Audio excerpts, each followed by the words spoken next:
Permisi Bu, Ya, apakah benar dengan Ibu Lola? betul. Baik, sebelumnya perkenalkan, nama saya Fernanda. Saya mahasiswa dari Stikes Guna Bangsa. Tujuan saya kemari yaitu untuk melakukan penyuluhan kepada Ibu Ya, mengenai tentang asam urat. Untuk waktu yang saya butuhkan 5 sampai 10 menit. Apakah Ibu bersedia? iya Mbak. Baik, baik. Kalau begitu tepatnya di sini saja ya Bu.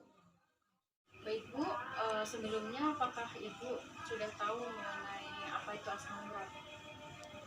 Asam urat apa? Nyari sendi itu bukan Mbak? Sendinya sakit. Iya. Apa? Aja, cuma itu yang saya tahu. Oh baik. Baik Bu, di sini saya akan menjelaskan sedikit mengenai apa itu asam urat ya Bu ya. Jadi penyakit asam urat itu penyakit yang menyerang persendian.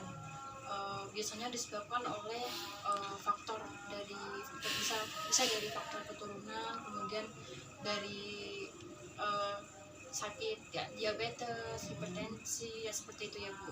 Mungkin untuk tanda dan gejalanya sendiri seperti kayak kesemutan gitu Bu, terus linu-linu seperti itu, eh, dan biasanya terjadi kayak merah-merah di sendi-sendi tangan, bisa di kaki juga.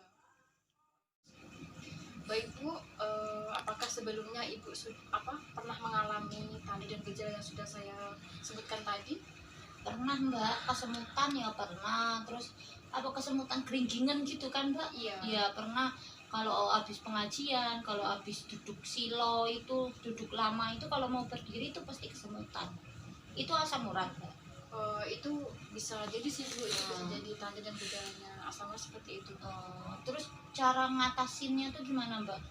Apa itu bisa hilang penyakitnya atau gimana cara ngatasinnya? Bisa Bu, begini saya jelaskan sedikit ya Bu, untuk bagaimana bisa terjadi asam urat. Jadi begini Bu, untuk bagaimana proses terjadinya asam urat itu, saya akan jelaskan sedikit ya Bu. Seperti yang kita ketahui bahwa kita ini manusia, setiap hari itu pasti membutuhkan makan dan minum kan Bu.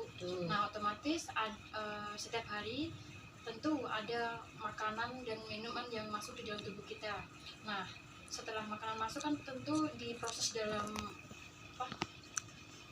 turun ke perut, kemudian ke ginjal juga kan Bu, kemudian terjadi ekskresi kan, pengeluaran gitu, seperti BAK gitu kan. Nah jadi setiap hari itu kita harus BAK kan.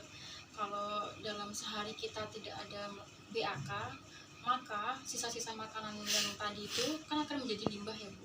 Nah itu tuh nanti akan terjadi penumpukan, jadi karena tidak ada pengeluaran tadi kan, otomatis ada penumpukan itu Bu. Nah penumpukan sisa-sisa makanan tadi tentu akan menyebar di persendian itu Bu. Nah jadi kalau sudah menyebar di persendian itu otomatis kan nanti akan terjadi pembekuan dan nanti tuh mengkristal gitu Bu. Nah bayangin aja di dalam tubuh kita tuh ada pengkristalan seperti itu. Tentu baik Bu, Ibu bisa bayangkan sendiri kan bagaimana jika di dalam tubuh kita tuh ada kristal, pasti akan terasa nyeri, kemudian sakit lah, ada sebuah bongkahan kristal gitu kan. Nah itulah terjadinya asam urat Bu. Jadi sisa-sisa makanan tadi, limbah-limbah makanan tadi yang tidak terekskresi atau tidak terkeluarkan dari tubuh kita, maka itu akan menjadi penumpukan dan larinya itu ke persendian. Otomatis jadi penumpukan itu kan mengeras terus menjadi kristal itu. Nah kalau di dalam tubuh kan ada kristal itu, nanti pada saat Ibu bergerak, nah itu akan terasa nyeri dan itu yang menimbulkan nanti pembengkakan dan merah-merah itu dari situ Bu. Begitu Bu. Apakah Ibu mengerti? Iya. Terus penanganannya Mbak? Untuk penanganannya sendiri Ibu bisa mengkonsumsi seperti daun salam Bu, rebusan daun salam. Jadi nanti Ibu ambil 5 lembar daun salam, kemudian Ibu bisa ambil air, kemudian Ibu rebus. Setelah itu nanti dalam sehari itu Ibu bisa minum dalam 2 kali ya Bu. 2 kali sehari dari rebusan itu tadi. Iya, Hanya itu saja penanganannya atau ada yang lain? ada yang lain juga. Misalnya ibu juga bisa merebus dengan dengan rebusan ini apa namanya, eh, jahe, rebusan jahe juga. Ibu bisa dengan 5 ruas apa jahe tadi, kemudian ibu tumbukkan bu, baru ibu seduh dengan air panas itu tadi. Begitu. Sama ya bu, tadi nanti mengkonsumsinya 2 kali sehari juga gitu. Apakah ada pertanyaan lagi bu? Udah itu aja. Terus apakah asam urat itu hanya diderita orang tua atau anak-anak remaja juga bisa mengidap asam urat? Sejauh ini memang kebanyakan dari yang lanjut usia sih bu, seperti nenek-nenek dan ya yang sudah lansia-lansia seperti itu. Oke.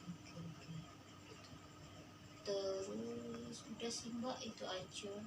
Oh iya, Ya, itu baik aja bu. sih mbak. Ini saya ada leaflet, ini namanya leaflet ya bu. Ini sudah ada apa pengertian apa itu penyakit asam urat, bagaimana tanda dan gejalanya, dan nanti ibu bisa baca sendiri di rumah ya. Kalau mungkin ibu membutuhkan apa namanya, pengen tahu apa itu asam urat, dan mungkin dalam sehari-hari ibu bisa tiba-tiba muncul gejala yang sudah saya jelaskan tadi. Begitu bu. Ini bu. Terima kasih ya mbak. Iya. Baik bu, itu tadi yang dapat saya sampaikan. Apa kurang dan lebihnya saya mohon maaf ya bu. Terima kasih ibu sudah baik sekali mau mendengarkan saya, dan terima kasih. Saya akan kembali dulu ya bu. Iya, terima kasih ya mbak untuk ilmunya. Iya. Sukses selalu. Baik, terima kasih ya bu. Ya.